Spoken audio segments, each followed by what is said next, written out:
What's up, guys? JR Raymond back again with Bowler X, the YouTube channel here. We're going to sit down and we're going to talk with Kyle Troup about his week that he's had here in Chicago, as well as how he got started two-handed bowling, and we're going to talk a little bit about Team Fish, so stay tuned.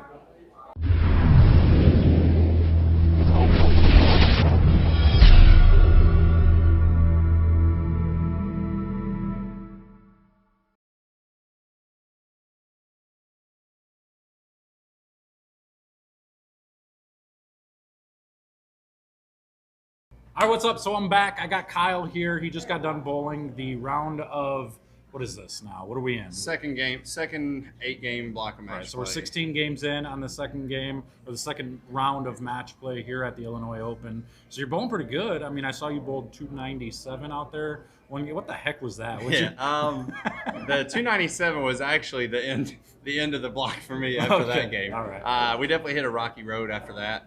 They definitely transitioned a little bit differently tonight than they did in the first 8 games. I was able to throw urethane the whole time in the first 8. Tonight, I actually got into resin really fast in the left lane, but just never really seen the clear picture.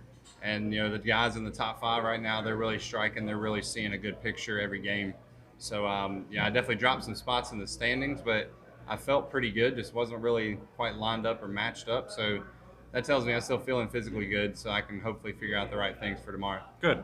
So when you talk about seeing the picture, I think this is a good learning, good teaching tool here. When you talk about seeing the picture, what do you mean by that? What are they trying to do?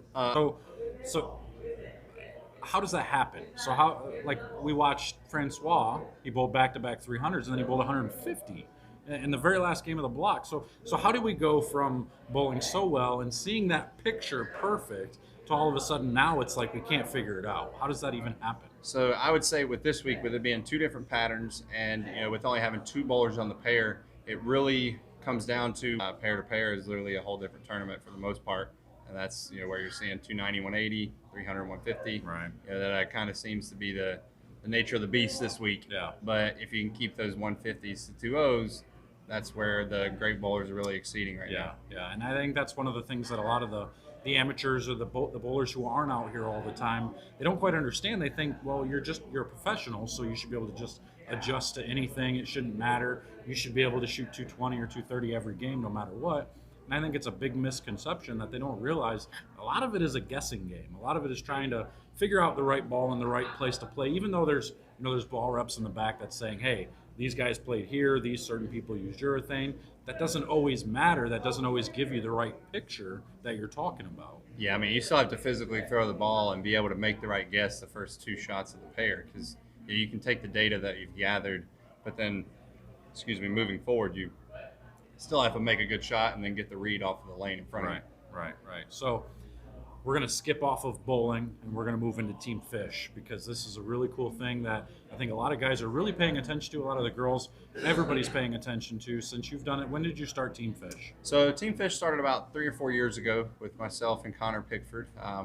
At first when we started, it was kind of just a fun thing. We had several guys. We bowled the World Series together. We all bowled like a bunch of fish, which in poker, a fish term is, you kind of sucked. Don't really know what you're doing. And so Team Fish came about. And fast forward a few years now, and we've got a great social media following and stuff, and it brings another way for bowlers to view some of their favorite bowlers and also be a part of the team. But more importantly, we're starting to do more clinics now, fish camps. We've got a few. We had one set up in St. Louis this year. We've got one set up in Virginia, and then November, December season, we really don't have too much on tour, so that's where we're actually really wanting to buckle down and start spreading, sharing our knowledge. Right. Because we have quite a young team. We have a lot of the younger guys. Because as the team was developing, obviously, I knew a lot of the guys around my age group. But I think that's what is part of what makes us special is we are younger, but we can relate to a lot of different people. And the way we see the lanes and stuff might be a little different for some people, but all around we have enough different style of players that the knowledge that we can give back to the youth and the adults is what our main goal is now. moving forward this year and then on into the future. Right. Yeah, I think education is key in this game.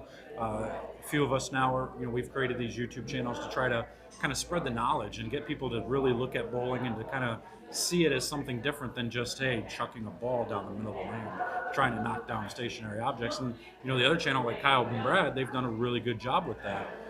So we try to kind of cross promote a little bit and see things a little bit differently than what most people would when it comes to bowling. So it's really cool to see. Have you ever thought about trying to create your own YouTube channel of some sort? So last thing, being two-handed, I just want to real quick touch on what got you started two-handed bowling. Like, what is it that made you say, I don't want to put my thumb in it, I want to bowl two-handed? So that's really good. That's actually really cool. I appreciate that tip. Definitely. So if you need any two-handed lessons, call me up, JR. I'm in.